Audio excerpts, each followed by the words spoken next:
Welcome to Skewed Reality Podcast. This is specifically a place where we talk about life, love, sports, politics, and so much more. Whatever it is, there is no limit.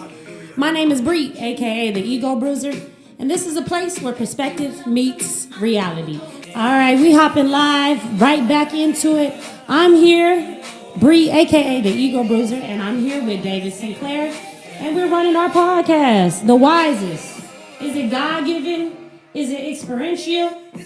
We're about to talk about it a little bit more today and really hop back into, could you give them a synopsis of what you think wisdom really is? Is it God-given? Is it experiential? Is it a combination of both?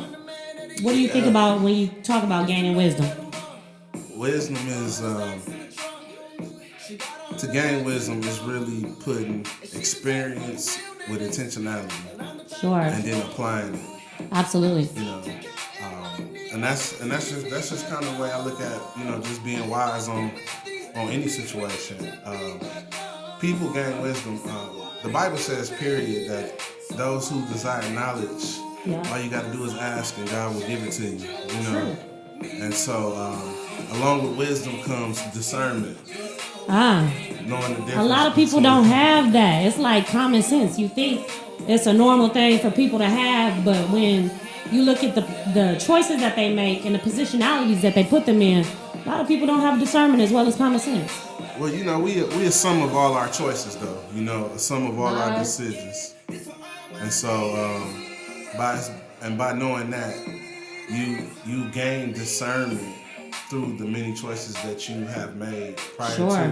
And sometimes it's just listening to your gut.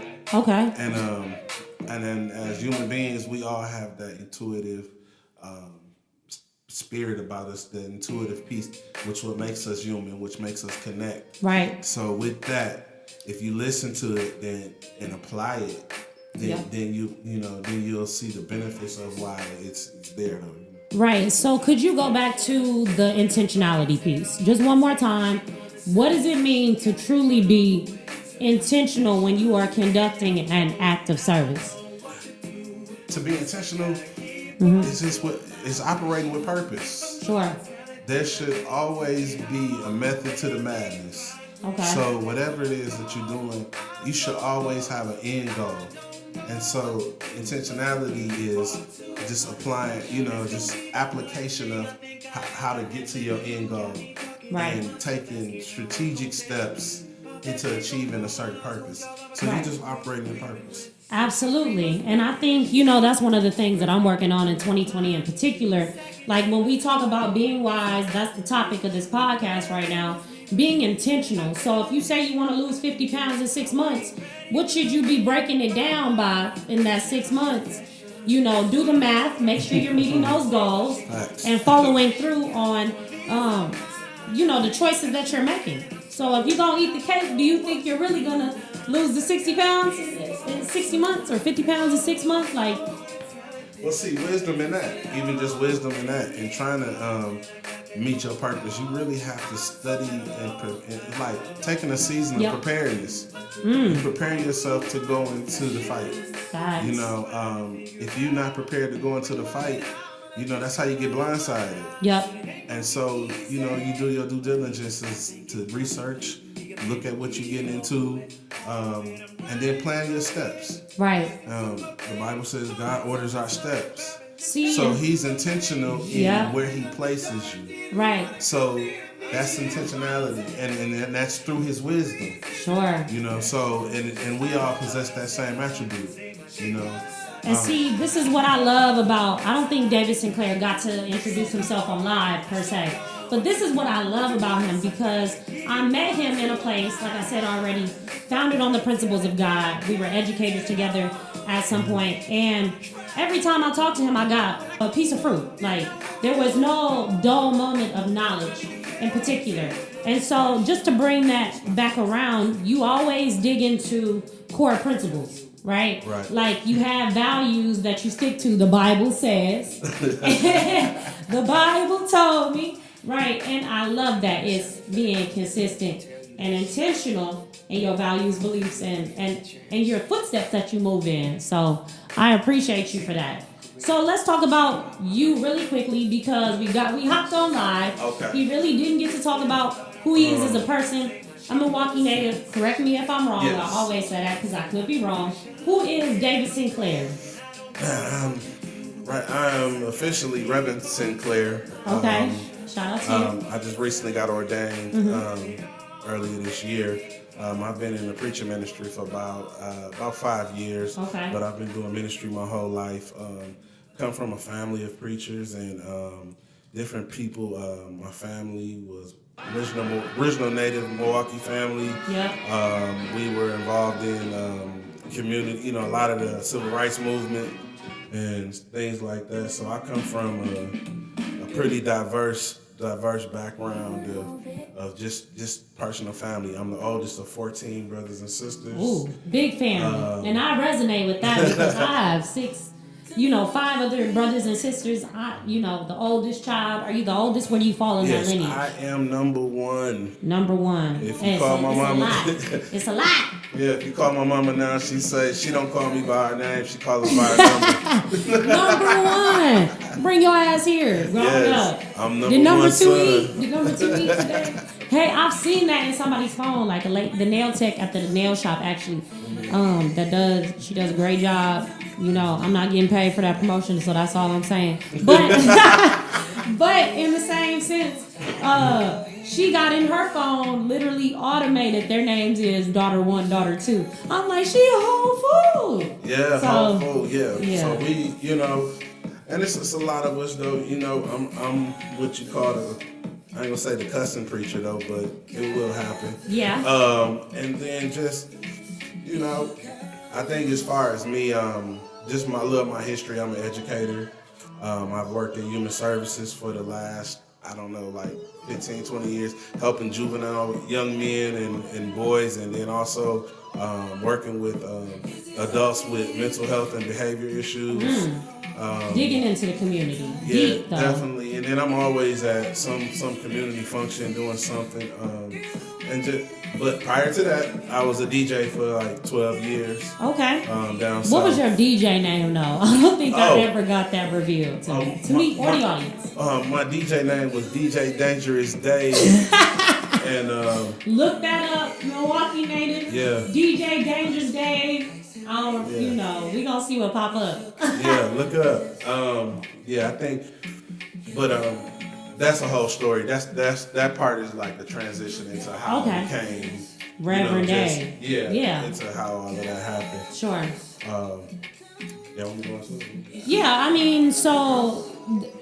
I love that story. Everybody has history. Everybody has a past, whatever the case may be. Not that DJing is a bad past. But that's one of the things why I gravitate towards you, because you have your hand in so many different pots. Right. And I'm big on not putting your eggs all in one basket. So for me, I educate. For me, I podcast. I have a larger message that I've decided I want to give to the world. And a lot of people live in a society where people are cowardly and afraid to do that, to step out of their comfort zone and really try to reach those beyond themselves or their immediate family or whatever the case. So what do you think you bring when it comes to ministering, to reaching others? Man, what I bring to it is a sense of realness. Ooh, they don't like that. I think what people fail to realize is that we've grown up in this mysticism when it comes to religion. I'm sorry, let me pause you there. What is mysticism? I don't even know that one. Mysticism is like the spooky ookie god, where you go to church and be like, ooh, the spirit, and Okay. Or they have it's also people try to make it some sort of like you in a movie or something where it's like, ooh, if you don't do this, right? Them memes that say if you don't retweet, you gonna get the warts. And all of that. And so people try to make it. They have mysticized religion so much where where, you know, people don't really look at it from a practical sense. And what I mean by that is like, you know, we get taught the Bible, we get taught that Jesus is our Lord and Savior, and He's here for our salvation, and He died for our sins. Yep. That is all true, based on your theology. But He still wants you to live your life. But that's still kind of mystical, like, because in our life, we never seen nobody die and come back to life, and we never seen that. Yep. So practical. It made Jesus seem like he an X-Men or something, you know? And so, but if you really study it and really look at it, Jesus was more like a Martin Luther King type. Facts. You know, yes, the salvation type was here, but He came so that we may have life and have it more abundantly. He said, I didn't come to destroy the law, but I came to fulfill it, you know? And so the thing is that He came just to fulfill us in love. And He was also an enemy of the state. And so if you look at like Malcolm X and Martin Luther King and the way they were executed and assassinated, that's consistent with the Jesus dynamic. Facts. Yep. And so you know, just learning that. And I think once we get a main streamline of who Jesus is, you know, then I think that Christianity in and of itself, or just being a preacher to reach people, you have to give people something that they can identify with in order for them to gravitate to them. Is it something they want to hear at the end of the day? Yeah. What's the difference between giving them something they can identify with and something they want to hear? Black Jesus. Nobody want to hear that one though. Because here at the end of the day, look at it like this. When you most people, when they close their eyes and say, picture Jesus, you close your eyes and you see this picture of this big white man in this big heavenly robe, and that's from conditioning. Right. That's from being conditioned to think that underwear. Right. But the Bible clearly explicits that Jesus was like us, a black man. Black man, intelligent. You gotta know he's black. Hair of wool. You gotta know he's black. I don't really see too many white people with hair of wool. So let me drop some facts about some paper clips. Let me drop some facts about the King James. The King James, which is written in elegant language. So anytime you write, Europeanized. Yes, not necessarily just Europeanized, but anytime you write in elegant language, it makes everything asexual and non-racial, and so that way you can manipulate the people in which way that you want it to sound like it's saying or what it was saying, because the original Bible was written in plain text, like common people's text. Okay. Hebrew, Aramaic, and Greek. They had common people's text. So here's but here's why we get that though. You know, it's just when you start looking at just different forms of how the Bible is communicated. Here, let me give you the best analogy.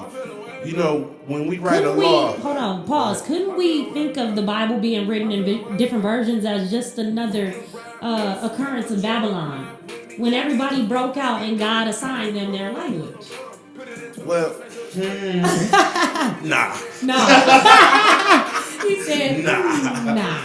Okay. Nah, and the only reason why I would say nah, just because of the simple fact that religion has always been the greatest oppressor, you know, of people. And the way you oppress people, especially common language people, you write stuff in a way that only certain people can really decipher, you know. And so, or unless you really go into detailed text, and because a lot of the poor people were uneducated and didn't have access to bliss, and then they didn't have any access to education. So because you didn't have access to education, so that means I can tell you anything. And given the reason, let me give you a better example consistent with that same analogy, is that when they write the laws is written in elegant language. Ooh, so you have to have all type of crevices in it where they get to slide through. But if you're not aware or know, you're gonna get got. The 13th Amendment. Look at it on Netflix. Yes. I mean, the slave of the state. Languages like that. Who are the slaves? Not Europeans typically, so. Not necessarily. Right. But the thing is that because it's written in elegant language, you need a decipher, which is where the lawyer would come in at. And so that's what say hire a lawyer. But then if the lawyer's corrupt, then it's not good. No different than say hire a preacher, or this is where the Pope has to come in at to share elegant language to a poor class people who haven't been able to where they're able to be communicated to. So right. So I think that's the dynamic that we're looking at in the world today. So it takes intentionality to really dig deep beyond the crevices or beyond the surface, though. What is being being taught. Told to you, basically. So so going back to the Jesus narrative. Yeah. If Jesus was an enemy of the state. Because and we had this conversation prior to being on camera, is that once you start liberating people to know that they got more power in what they're in just them being who they are, right? Then people that are trying to oppress you have an issue, and so with that issue, you start to become attacked. Yeah, you start to become attacked, right? And so, but the thing is about that, though, them people will turn on you. The same people that you liberate will turn on you. Right. Man, why is this man always speaking a word? And unfortunately, the climate that we live in, a lot of people don't want to hear the truth. They're comfortable. They don't want to hear the truth. They don't want to hear that you've liberated them just for them to... Just to turn again, but and I'm kicking it biblically, but I just want to just draw the parallels to that, though, because at the same time, the reason why Jesus was actually killed is because they anointed him a king, and anytime you become a change agent and you start liberating people, people gravitate to you as that person. But then when they have this expectation of you, and you say, "Hey, I've done my job. Right now, what you gonna do for me?" And the people thought that you was gonna take down the whole system, but all you do is free people to build with each other. Right. And so that's the part that we miss, is that we don't build with each other enough to continue the mission, So I got a good thought about that, right? Happy Black History Month, everybody on live, our audience, whoever is tuning in with Skewed Reality Podcast. But here's my real question about Black History Month right now. Our heralds, King, the person that we look up to that's always talked about in Black history is who? Dr. King. Dr. King, right? And I admire him for what he put together, because he's really powerful. And nobody can take that away from him. I mess with that. But was he successful in his mission of liberation, where he was executed, assassinated? Did he conjoin the communities effectively? Did we sit here in 2020 and say that about Dr. King? Well, that's part of the reason Dr. King was killed. Okay. He was firm on that. And it was really through his own people. He got bigger than his mission was bigger than life. Okay. And the people that the oppressors, they work with the gatekeepers, though. Mm-hmm. People like, Jesse Jackson and all of them dudes. Them dudes is gatekeepers. Never trusted Jesse Jackson. Them dudes are all gatekeepers. Right. And when Martin decided that, hey, we're going to kick this financial literacy and start teaching people we're going to get away from kumbaya and we shall overcome. He started kicking knowledge about economic freedoms and stuff they don't want us to know where about. Black people need to invest at. And that was the mission and that's what triggered that, his assassination. And I think it's just becoming is that people know who killed him, and there's nothing that has been done about that. Martin Luther King, his family won that court case in about in the early 70s against the government, right? And then they end up killing his mother. They assassinated his mother after they won it. That's heavy. But I just grew up in a house, man, where Black history was always ingrained in us. Prevalent, yeah. My father is one of the original Black Panther, part of the original Black Panther Party, though. And so a lot of inner knowledge of the inner workings of the movement, I was privy to get some of that information. So you was like Tupac Shakur before Tupac Shakur, where his mother was actually, a part of the Black Panther Party, and he was privy to seeing the naturality of facts. So you can say you was. I can say that. We gonna take credit. I can say that. I appreciate that. All right. Hey, I had to throw it out there. Yeah, I can say that. I mean, similar.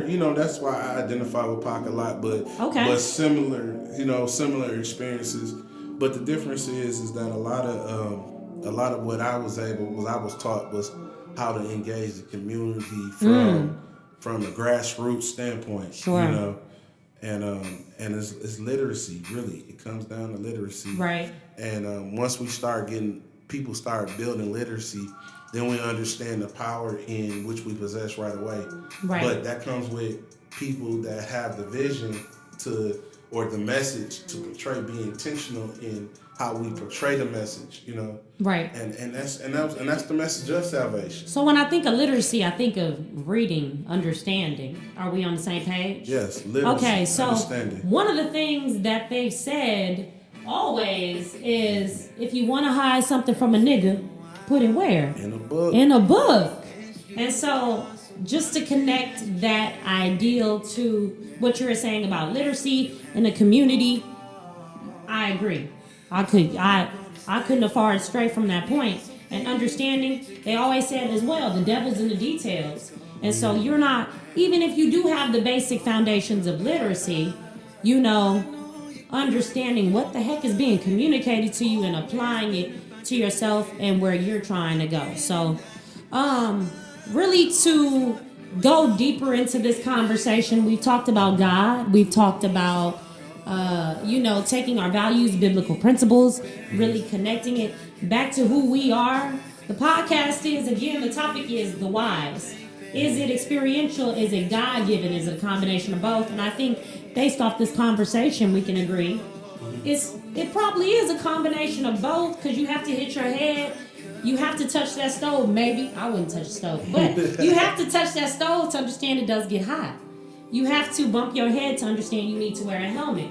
You have to fall off that bike to understand how to balance yourself on that tricycle, whatever you're riding, right? So experiential, also God-given. How does that really apply to the climate or culture that we live in? When I think about celebrity news, society, Trump in office, do we use our intuition? Or does it boil down to what you know, who you know? I don't know. It's like... So Huey Newton has this quote where he says that the collective conscience of the community, there's a collective consciousness in the community of people.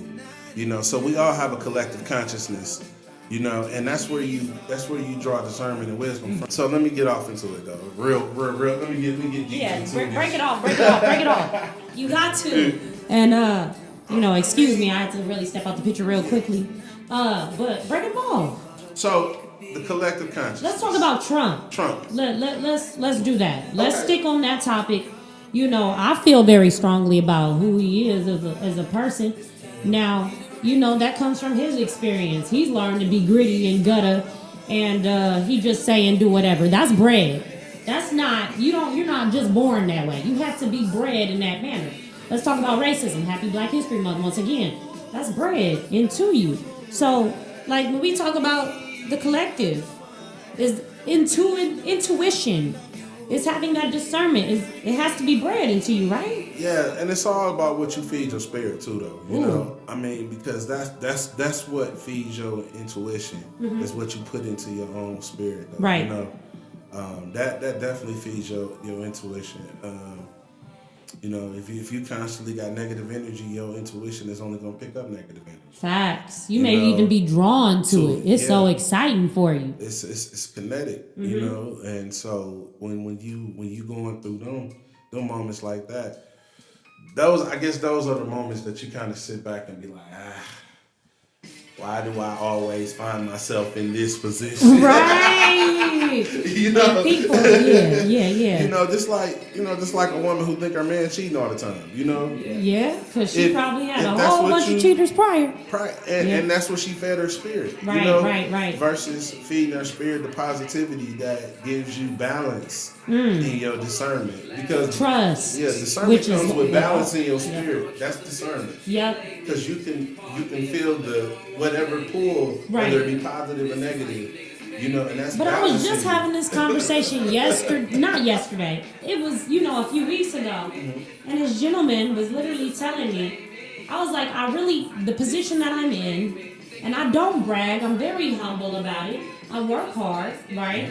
I don't find very many people in my age to be balanced, to want to get it out the mud, gutter driven, but have that balance of fun when they need to.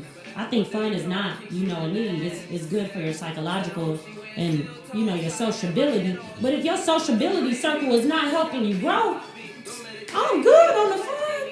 So, I don't find very many people balanced. Well, you got to think though, relationship is really balanced, and that's originally what it comes down to be. The goal of any relationship is to build and achieve a purpose. Right. Whether you're friends, whether you're business partners, whether you're in a marriage, it's for building. Yep. It's for building. And if you can't have any balance, let's put it like this. I use the word building. Yep. But if you're building something, in order for it to be foundational, you have to have a level of balance in order to keep it steady. Right. Plant that seed, but it's got to be the right amount of water. You don't want to build a building that's going to be shaking and anytime the wind blows, it's moving up because it's unbalanced. Anything that's unbalanced, the slightest wind will tip it over. Right.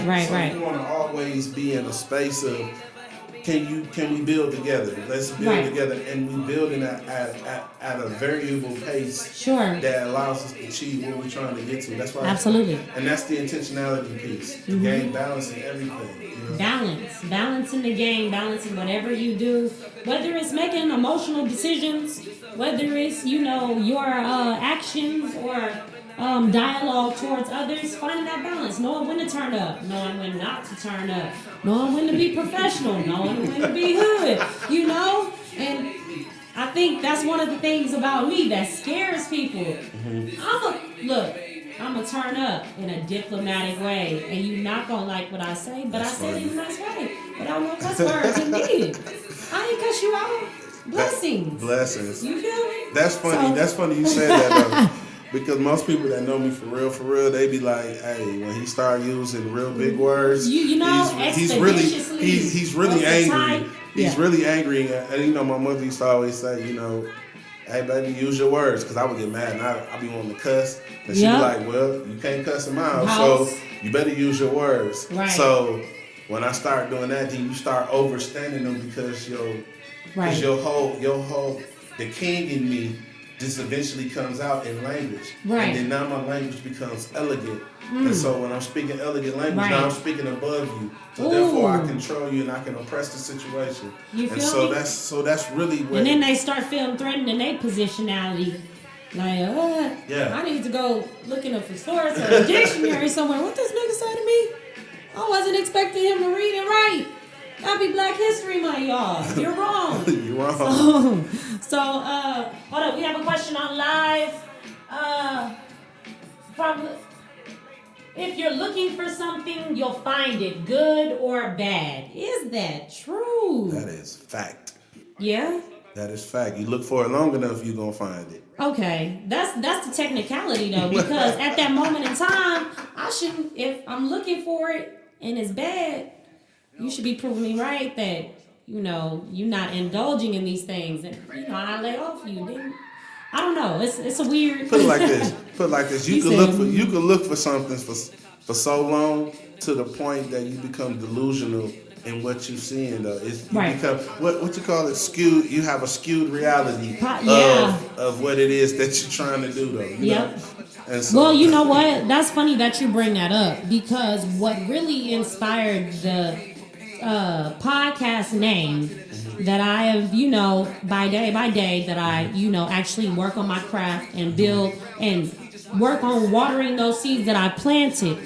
That name came from dealing with so many people that you can see the same thing, right? You can see the same car crash, hit the same 3 people, and somebody gonna have a different perspective of what happened. Like, skewed reality. Even though it happened in that facet, somebody may have a completely different outlook. And it even goes for me. Like, I may have saw something different, and you look at that in that confines like, damn, she crazy. I'm like, no, that's what I saw. So, and that's a fact, though. But, I think, too, for relationships to really be what they gonna be, you know, you have to have some level of communication to where y'all have each relationship needs to have its own authentic language. And not just relationship between man or whatever you choose to do, just but friendship. Friendship. You know, mentorship. Just like they say, there's a language of business. There's always a language in every relationship. Because that's what y'all build upon. That's authentic. Yep. That's grassroots. It's organic for us. Yep. And so and that's how you stay connected. Yeah, that's definitely. how you stay connected. That's how you stay building. Just like any husband and wife should have a language that they can speak to each other. Facts. Fluently. Fluently. It's gotta be fluent. That nobody else understand but them. Facts. You know, when you give you that look or whatever.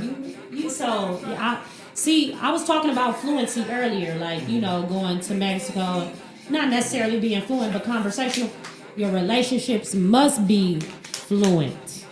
Or, you know, it's basically, like you said, having that balance, it becomes unbeneficial to one party or the other. So that's interesting that you bring that up. But here's the most important thing that I really wanted to get into with this podcast, talking about wiseness, discernment, really going to the values that you believe in, which are founded on biblical principles and the lineage that you've come from.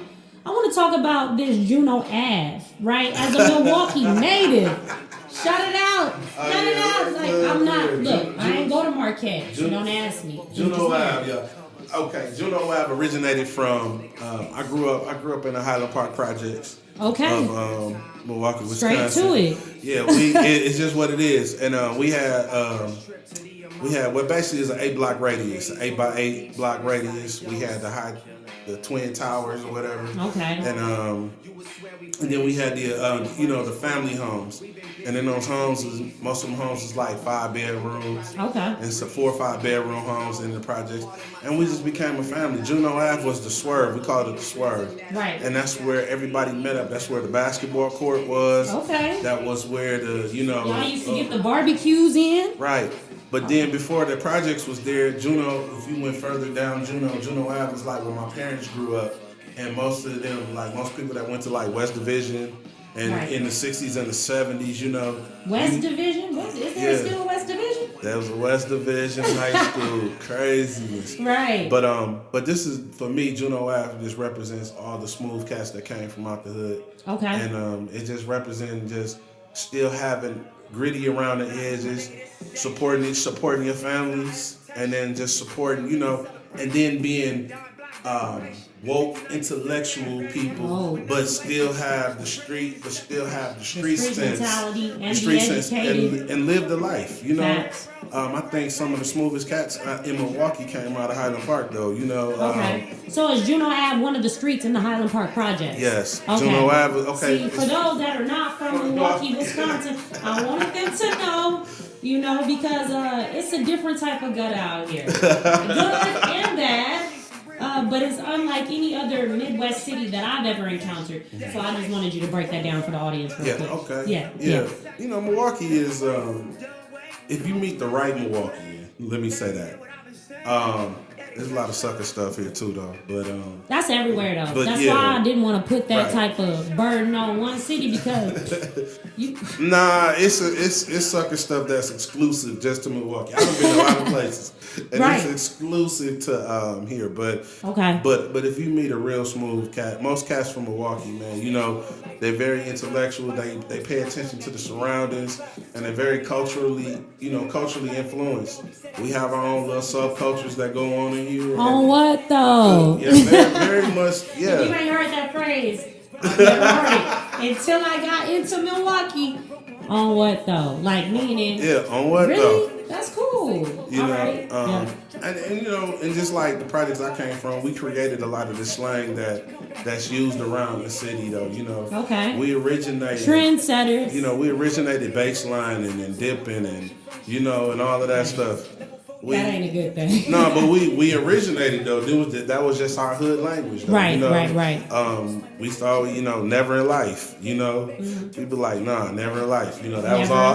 Yeah, you know, we not going for none of that. Right. So you know, and it's always, you know, we originated a lot of things, and we had a lot of ball players. Like, but the thing about our hood was just that it was so much oppression, and there was so much other stuff around. A lot of guys never. Right. We had hope that we're gonna get out, and they knew they was gonna get out, Yeah. and everybody did, but it was just coming up. It was just so many circumstances that of having big families that really held a lot of people back. So, and some of the greatest people I've known in my life came from Juno Ave. So Juno Ave just represents a culture, of smoothness, right, edginess, and still street. Facts. And I think he's very representative of that. Everything that he described, I could say ideally that is him. So when you think of a smooth cat coming off Juno Ave, David Sinclair.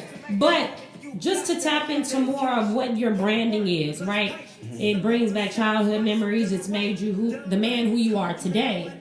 What is your service offer? Are you ready to reveal that? Like, cause I've seen some smooth stuff. So nah, I'm when ready I see to greatness, I want to share that. I ain't ready to reveal yet, but I'm just letting y'all know Juno Ave is a premium design wear. Established when 1959. Okay. 1959. That was the day the first project was built. Was put up here in the city of Milwaukee. Yeah. So it was established then. That culture. Is it still up? Nah, actually they turned them into single family homes now. Right. They tore the projects down, and those are single family homes now over there in the area. They have homeowners or renters mainly, because the climate does. Homeowners, they gave people the option to buy, but some people are still renting from the city or whatever. Sure. But we got the high rise. We still got an old folks high rise, which used to be our actual Boys and Girls Club over there. Okay. But yeah, we it's there, but it's no longer the projects. But I think, we've had so many entrepreneurs that's in the city come from out of our projects that are doing such major work. That's what's up. Shout out to Hookah's Lounge. Shout out to Royal Beauty. Just shout out to these places that that they've that's being built. So we got stuff going on. You are financial. We have accountants that came out the hood, Right. And I think, being in the education field, I think that's more what we need to speak of on our children too. Like, it's funny you mentioned that, because they really don't give us enough credit for being a part of the system, being those accountants, being those realtors, being those doctors, those nurses, those that are very impactful in not only black lives, but others' lives as well. So black people do produce some of the greatest, right? And we don't get enough credit. Only thing we get credit for is the Kobe's and LeBrons of the world. Sports and entertainment. Right. Knowing that, the seeds that we've cultivated and the culture and continent that we come from, because everything resonates from blackness, we've made some greats. So I think the audience needs to be cognitive of that as well.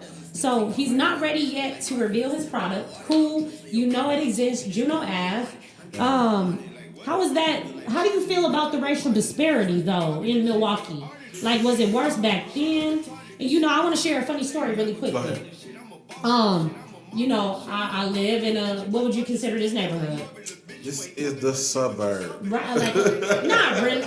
It's right by the city, though. So, anyways, he calls it a suburb. So, technically, when you associate suburb with white folks. Yeah, okay, cool. So, and my landlord is white, right? And so she emails me one morning and is asking me about whatever piece of mail. I'm like, I don't know. And then she also, this month, it was a few days ago, she embeds a clip of fair housing in Milwaukee. That was kind of off-putting to me. Like, I'm black in a suburb. You want to talk about fair housing and how that's made you the person that you are today? I was a little offended. But should I rightfully been offended? Did I read in that too much? No. And then let's go into the racial disparity in Milwaukee. Man, the racial disparity in Milwaukee is crazy, okay? Yeah. Mainly is because it's really geographical. Because Milwaukee is the most segregated city in the United States. So you saying they don't want niggas over in this area? Like, basically. Okay. So, and then a lot of it is redlining too, as well. Facts. Very historical. Very historical redlining. But you have to understand the history of Milwaukee in and of itself, though. Milwaukee was originally 4 cities. Right. 4 cities. Ooh, 4 cities. Okay. 4 I didn't know cities. that. So if you see like where the bridges connect, going from the east side to the west side, or across the river, they all diagonal and some straight and some go up and down. You know, it's because that's how they had to connect the city to each other when they became providential. But and so there were. When immigrants came and the Native Americans were here and the black people came in, obviously things like Potawatomi, Waukesha, those are all Indian native names. So when people settled in certain parts of the city, that's where they was at. So most black people settled in like the Bronzeville area, right? Third Street, and then as gentrification had came, commercialization, right? They moved people way out to toward the suburbs or toward the outskirts, and then those until people they want their city back, right? So a lot of historical black people have been moved out of their homes, especially in the area like around this area. So you looking at it and be like, nah, this ain't it. Right.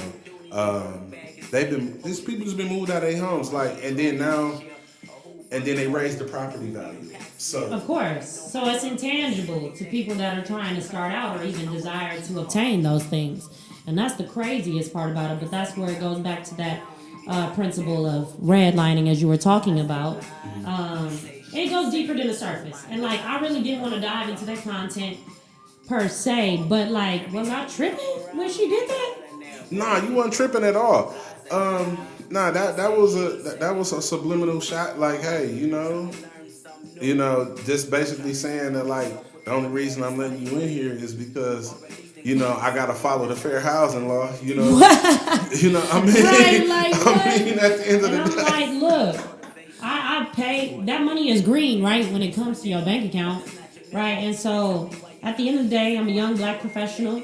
I'm always going to be that way. That's the way I was bred. I can live wherever I desire to without you bringing up fair housing laws making the person who you are today. I do believe in exposure to things that can make you better or good, but that was just, it was kind of out of line. But see, there you go though. But that's we're talking about the wise. But that was your discernment kicking in. Facts. You discerning. Okay, I didn't even reply to it. I just was this is the way you view me. So this is our relationship. Right. And so this is where we gotta build from. Facts. So now I gotta make sure that you see the best me in every aspect. And so, and even not really. you can see the worst in me too. I mean, I don't want you to see the worst, but here's where I come in. I pay my way. You pay that cost to be that boss.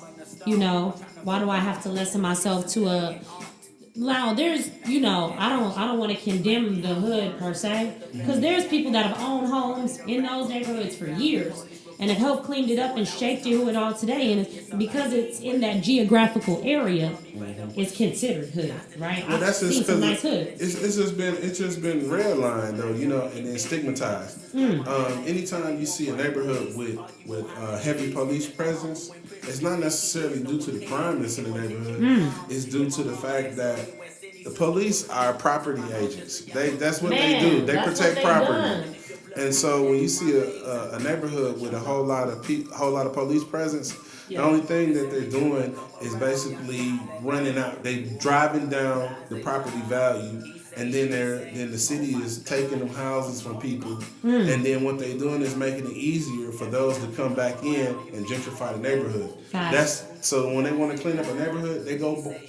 Because even here in this area, in the Brewer Hill, Harambe area, at one point in time before that became gentrified, it was heavy police, heavy, and those property values went down. They ran out the homeowners that were there. The city bought up the houses because the property value was so low, and they couldn't get no equity in them, so they was, And then what they did was they sold them for cheap, and then now the neighborhood is gentrified. River West was the same way. So, Yep. I agree. Because I'm like, y'all right by the hood, so this definitely getting gentrified. When you see the hood next to white people, technically, And those neighborhoods were historically black neighborhoods. Right. So do you think that we take care of things when we have it, though? I think that's a stigma on black people that technically kind of may be true. You know why we don't take care of things that we don't do? We don't get the resources? Nah. Or amenities? Yeah, because we get half-ass resources. You know, I hate to say it like that, but that's what it is. Yep. Give it, for example, the 53206. That's supposed to be per capita in the largest in the nation of most incarcerated black men and disenfranchised communities. Now, this is in the United States. No, in the world. So, let me ask this question. If we look at the dynamics of that, there's no grocery store. Nope. Food desert. There's no bank. You know, there's no place for people to access resources. There's no library. Right. There's no community agencies. Gotcha. In the place. All the community centers that may have been there are underfunded. You know, or practically got to keep their doors closed. Basically, and then, 3 days a week they close. So there's no access to shelter, food. Right. So when you don't have the necessary amenities in a neighborhood that people can call their own, then the community has a total disrespect for the area. Right. You know, why would I have some investment if I know that my kids we gotta go across town to go shopping? Right.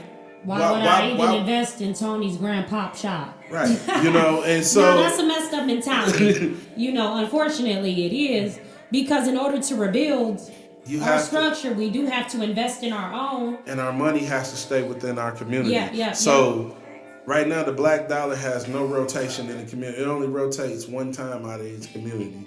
Right. You know, before it goes out into the rest of the world.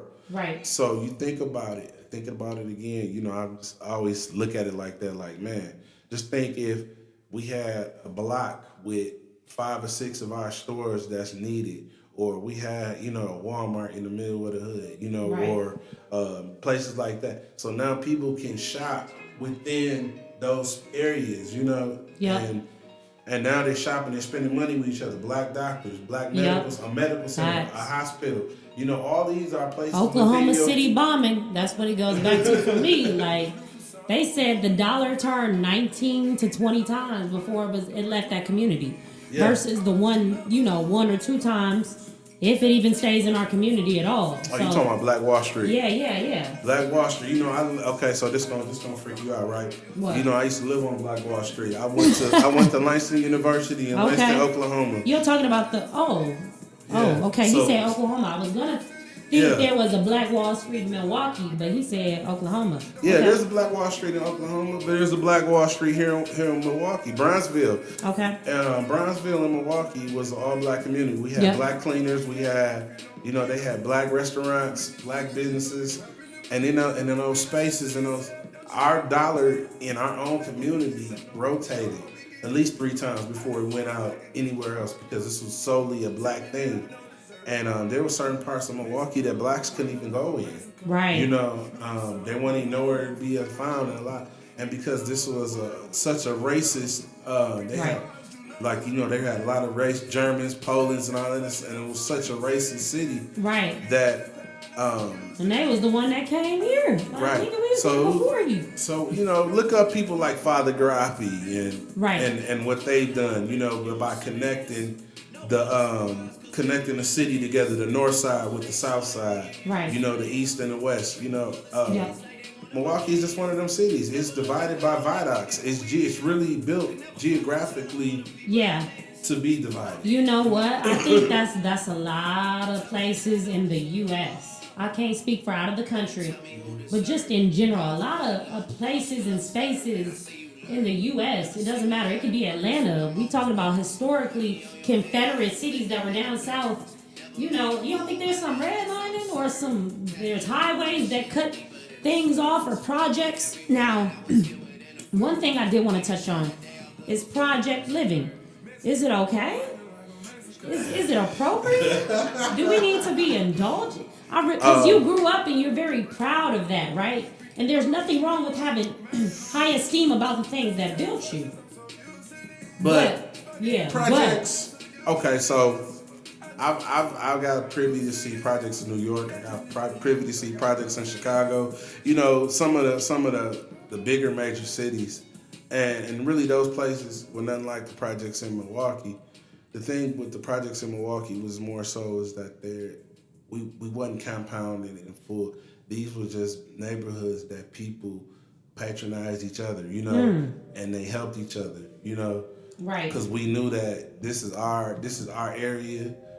Our kids, people's kids go out there. You watch over my kids. I make sure your kids. So it was is just good. like a community without. It was a community. It was and most projects are community like that.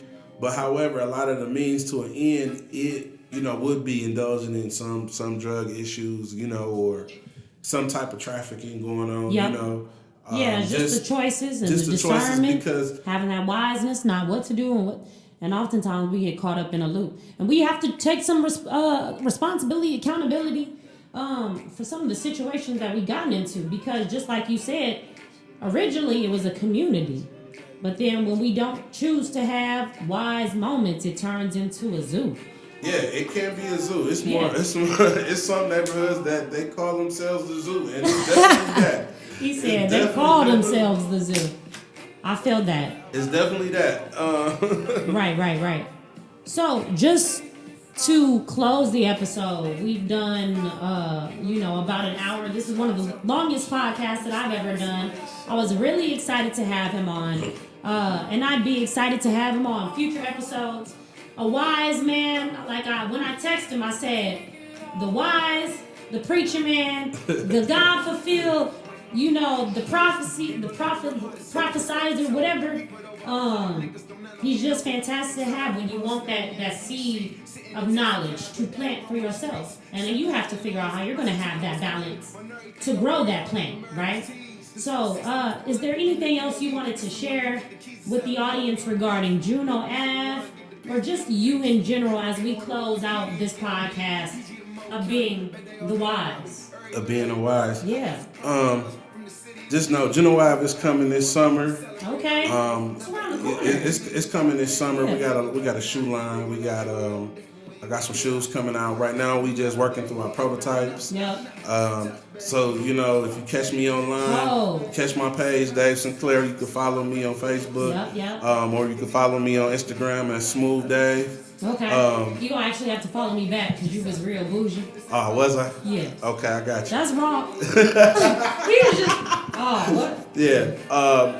Smooth Dave on Instagram. Yep. On Twitter, DJ Dangerous Dave on Twitter. Yep. So I'm just a dude of all trades, but also take seriously the word. I preach the word, and I keep myself ministering, and I mean cold with it. So I keep myself abreast to the streets, keep myself abreast to what's going on in academia, and just try to see and just be culturally connected. Absolutely. And I think in the words of Michael Eric Dyson, we gotta stay transition. We gotta keep a transitional hustle. Yeah. And so from there, that's where it is. And not to say preaching is the hustle, but preaching is the medium to reach the people. So and that's what it can be a hustle for some, but that is a topic for another day. Man. But thank you for coming on. I appreciate you. Milwaukee, Wisconsin native, changing the game. Juno Ave, that's where he grew up in the Highland Park projects. I never knew those existed. I learned something today. And that is the greatest gift that you can give somebody, is learning new material that they had not known before. You guys can also hit me up on my Twitter, skewed_podcast. You know what it is. Tweet about the episode. Let me know how you feeling about me or David Sinclair in this episode of The Wise. And on top of that, you can also, this episode will be on SoundCloud, iTunes, Spotify, iHeartRadio. Any major platform that you can think of is out there. Type in the name. The website will also be uploaded to my website. You can always count on the content if you don't have any of those paid subscriptions to go on my website and access the episodes that way. And we're also releasing video content. We did it raw. We went live. That's what's up. And make sure you live intentional. He had me on. There's a lot of technical difficulties to get here, but we did that. Yeah. So I appreciate you being on. You guys know what my Instagram is, BREEX Bond. Again, BREEX Bond. Hit that follow button. Follow me on YouTube. The content will be uploaded on there. And like I said, great episode. He'll be back. 2020, we out. All right, peace.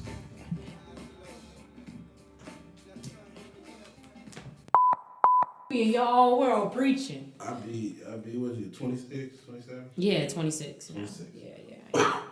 You, Still young. Everybody look at me like I'm a baby, and I'm like, look, life has made me a grown ass woman, and I mean, I still got some experience to encounter, but shoot. you know, I think a lot of it with, see, you at that spot in life right now where it's like, all right, I'm doing my thing, and I'm confident in how I'm gonna do it, right? You know, and what's next, but there's still some levels of incompleteness because I mean, you gotta look. Just to keep it all the way in line, we all have that phase in life. Because I know when I turned like 25, 26, I was like, look, I'm around the world, I'm kicking it, I'm traveling, you know. I had my son, I had him at 23. I was almost done I was practically done with school. Yep. But I stopped going because I was like, because I started being, you know, doing my father thing. Then his mama broke up, you know, stuff like that. No, I'm good on that. So stuff like that though. So in that moment in life, like even that time period, that was more like, man, look, I'm looking for my niche. Right, absolutely. You know, I'm looking for my niche in the world, and maybe you might find several different things that you're interested in that's gonna build that. So by the time you hit 30, you're like, okay, this is where I'm gonna dive into this. Right. Enough to where you know, I think early, the scariest part is though when you have found something you're good at, but necessarily doesn't make you the whole being you desire to be. Mm-hmm. It's like, do I even switch over, or do I just perfect this, even though it's not the most wholesome and fulfilling version of yourself? You perfect it because you never know when that skill you're gonna need that skill later on in life.